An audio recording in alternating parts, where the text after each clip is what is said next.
സർക്കാർ സർവീസിൽ പ്രവേശിക്കാൻ ഡോക്ടർമാരുൾപ്പെടെയുള്ളവരുടെ പ്രായപരിധി 40 വയസ്സായി തുടരവേ കോളേജ് യൂണിവേഴ്സിറ്റി അധ്യാപകരുടെ നിയമന പ്രായപരിധി 50ആയി ഉയർത്തിയത് CPM നേതാക്കന്മാരുടെ ഭാര്യമാരെ ഉന്നം വെച്ചാണെന്ന ആരോപണം ശരിവെക്കുന്നതിന്റെ തെളിവുകൾ പുറത്തുവന്നിരിക്കുകയാണ്. സ്പീക്കർ AN ഷംസീറിന്റെ ഭാര്യയ്ക്ക് അസിസ്റ്റന്റ് പ്രൊഫസറായി തുടരുന്നതിന് ചട്ടങ്ങളിൽ ഭേദഗതി വരുത്തി വിവാദത്തിൽ കുടുങ്ങിയ കണ്ണൂർ സർവകലാശാല തന്നെയാണ് ഇപ്പോൾ 1 ലക്ഷം രൂപ പിഴയടച്ചാൽ നിശ്ചിത ഗവേഷണ കാലാവധി കഴിഞ്ഞ ആർക്കും PhD നൽകാമെന്ന പുതിയൊരു വിവാദത്തിന് കൂടി തുടക്കം കുറിച്ചിരിക്കുന്നത്. ഈ ആനുകൂല്യം താൽക്കാലികമാണെന്ന് മാത്രം. 2008 PhD ബിരുദം നേടുന്നതിന് കണ്ണൂർ സർവകലാശാലയിൽ ഗവേഷണത്തിന് രജിസ്റ്റർ ചെയ്ത CPM നേതാവ് M സ്വരാജിന്റെ ഭാര്യ സരിത മേനോൻ നിശ്ചിത പിഴയടച്ച് തിരക്കിട്ട് തയ്യാറാക്കിയ പ്രബന്ധം മൂല്യനിർണ്ണയം നടത്തിച്ച് 5 മാസത്തിനുള്ളിൽ PhD ബിരുദവും നേടി. കോളേജ് അധ്യാപക നിയമനത്തിന് നെറ്റ് യോഗ്യതയോ PhD ബിരുദമോ ആണ് മിനിമം യോഗ്യത. സ്വരാജിന്റെ ഭാര്യ സരിത മേനോൻ നെറ്റ് യോഗ്യത നേടിയിട്ടില്ല.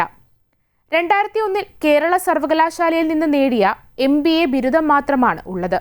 അതുകൊണ്ട് അധ്യാപക നിയമനത്തിന് PhD അനിവാര്യമാണ്.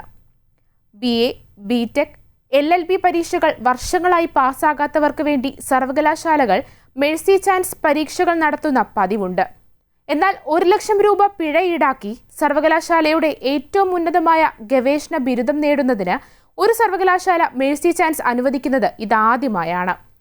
വിദേശങ്ങളിൽ ജോലി ചെയ്യുന്ന ഉന്നത ബിരുദധാരികളായ പരിചയസമ്പന്നരായ അധ്യാപകർക്കും ശാസ്ത്രജ്ഞർക്കും സംസ്ഥാനത്തെ യൂണിവേഴ്സിറ്റികളിൽ നിയമനത്തിന് അവസരം ലഭിക്കുന്നതിന് വേണ്ടിയാണ് അധ്യാപകരുടെ നിയമന പ്രായപരിധി 50 വയസ്സായി ഉയർത്തുന്നതെന്നായിരുന്നു വിദ്യാഭ്യാസ മന്ത്രിയുടെ വിശദീകരണം.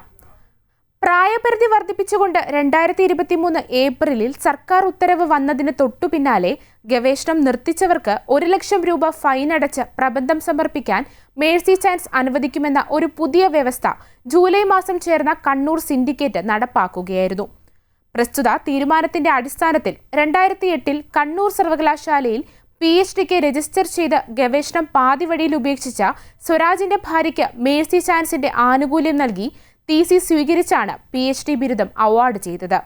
പ്രബന്ധം സമർപ്പിച്ച് 2 വർഷക്കാലം പിന്നിട്ടാലും മൂല്യനിർണ്ണയം പൂർത്തിയാക്കാത്ത യൂണിവേഴ്സിറ്റി സരിത മേനോൻ 2024 ജൂണിൽ സമർപ്പിച്ച പ്രബന്ധത്തിന്റെ മൂല്യനിർണ്ണയം 5 മാസത്തിനുള്ളിൽ പൂർത്തിയാക്കുകയായിരുന്നു. 2008 കണ്ണൂർ SN കോളേജ് ഗവേഷണ കേന്ദ്രമാക്കിയാണ് സരിത ഗവേഷണത്തിന് രജിസ്റ്റർ ചെയ്തത്. സരിതയുടെ ഗൈഡ് ഡോക്ടർ മുകുന്ദദാസ് വർഷങ്ങൾക്ക് മുൻപ് തന്നെ കോളേജിൽ നിന്നും വിരമിച്ചിരുന്നു. കണ്ണൂർ സർവകലാശാല മാനേജ്മെന്റ് സ്റ്റഡീസ് വകുപ്പ് പ്രൊഫസറെ പുതുതായി ഗൈഡായി നിയമിച്ചാണ് തിരക്കിട്ട് തീസിസ് സമർപ്പിച്ചത്. സരിത നായർക്ക് ഇപ്പോൾ 48 വയസ്സ് പ്രായമുണ്ട്. കാലിക്കറ്റ് സർവകലാശാലയുടെ പരിധിയിൽ താമസിക്കുന്ന സരിത കണ്ണൂർ സർവകലാശാലയിലായിരുന്നു PhDക്ക് രജിസ്റ്റർ ചെയ്തത്. നിയമവിരുദ്ധമായി സ്വരാജിന്റെ ഭാര്യ സരിത മേനോന് സർവകലാശാല നൽകിയ PhD ബിരുദം റദ്ദാക്കണമെന്നും കണ്ണൂർ സർവകലാശാല കഴിഞ്ഞ 10 വർഷത്തിനുള്ളിൽ നൽകിയ PhD ബിരുദങ്ങളെക്കുറിച്ച് സമഗ്രമായ അന്വേഷണം നടത്തണമെന്നും ആവശ്യപ്പെട്ട് സേവ് യൂണിവേഴ്സിറ്റി ക്യാമ്പയിൻ കമ്മിറ്റി ഗവർണർക്ക് നിവേദനം നൽകി.